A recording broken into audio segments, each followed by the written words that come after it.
দর্শক আসসালামু আলাইকুম। যে বিষয়টি নিয়ে আজকে আপনাদের সামনে আসা সেটি হচ্ছে অর্থাৎ ভোলার তলদেশ যে প্রশাসন বিক্রি করে দিয়েছে সেই তলদেশের তথ্য জানানোর জন্য আজকে কিন্তু এখানে আসা।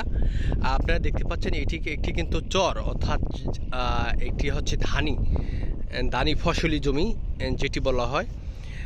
এখানে কিন্তু মহিষ রাখালদের জন্য একটা যেটি হচ্ছে ঘাস বলা হয় সেই জায়গাটা কিন্তু এটা। এর পাশে কিন্তু এই চরের নিকটে কিন্তু আপনারা দেখতে পাচ্ছেন, অর্থাৎ যে ডেজার দিয়ে নির্বিচারে, অর্থাৎ বিচার ছাড়াই কিন্তু বালু উত্তোলন করায়।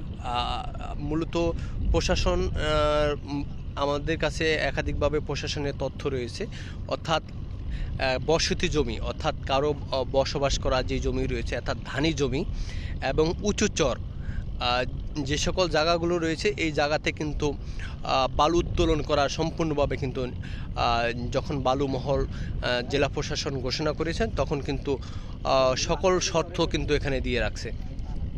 তবে কিন্তু এখানে আপনারা দেখেন কিন্তু যে চরগুলো কাটা হচ্ছে এটি কিন্তু একটি মানে ফসলি যে জমি রয়েছে, অর্থাৎ ধানি যে জমি রয়েছে সেই ধানি জমিনগুলো এটি কিন্তু আপনারা দেখছেন কিন্তু যে ডেজার দিয়ে এখানে কিন্তু অর্ধশত ডেজার দিয়ে কিন্তু এখান থেকে কিন্তু বালু উত্তোলন করে কিন্তু এই চরগুলো কাটা হচ্ছে।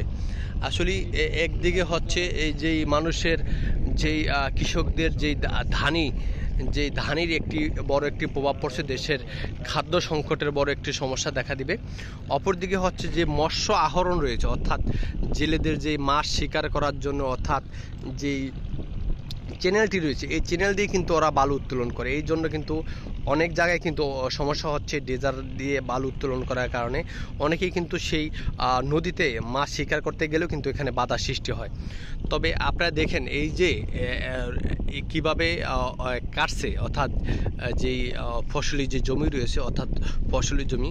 আসলে প্রশাসন শুধু আমরা যখন প্রশাসনের কাছে তথ্য সংগ্রহ করার জন্য যাই তখন তারা বলছে আমাদেরকে একাধিকভাবে তারা প্রশ্ন করলে তারা কিন্তু প্রশ্ন এড়িয়ে কিন্তু অন্য কথা বলে। সেগুলো হচ্ছে তারা বলছে যদি কোনো চর কাটা হয়, যদি নদীর কূলের অর্থাৎ কোনো বসতি কারো সমস্যা হয় তা আইনি ব্যবস্থা নেওয়া হবে, কিন্তু এই আশ্বাসে কিন্তু শেষ। আশ্বাসের কোনো ব্যবস্থা কিন্তু আমরা কখনো দেখিনি।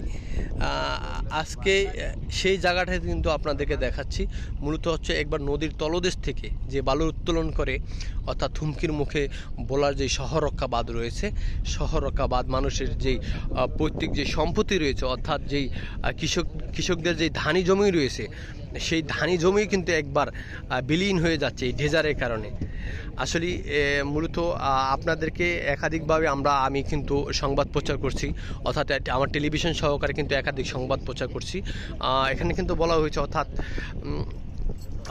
প্রশাসনকে ম্যানেজ করে, অর্থাৎ ডেজার দিয়ে নির্বিচারে কিন্তু বালু উত্তোলন করা হচ্ছে। আসলে সেই যে নির্বিচারে যে বালু উত্তোলন করা হচ্ছে সেই তথ্যটাই কিন্তু আজকে আপনাদের এখানে দেখানোর জন্য আজকে কিন্তু আসলাম।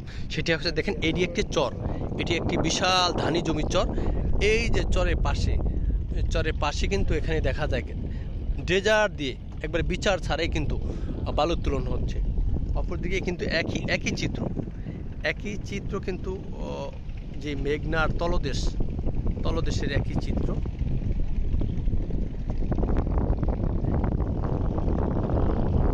এই হচ্ছে সর্বশেষ মেঘনার বালুমহলদের অর্থাৎ তথ্য।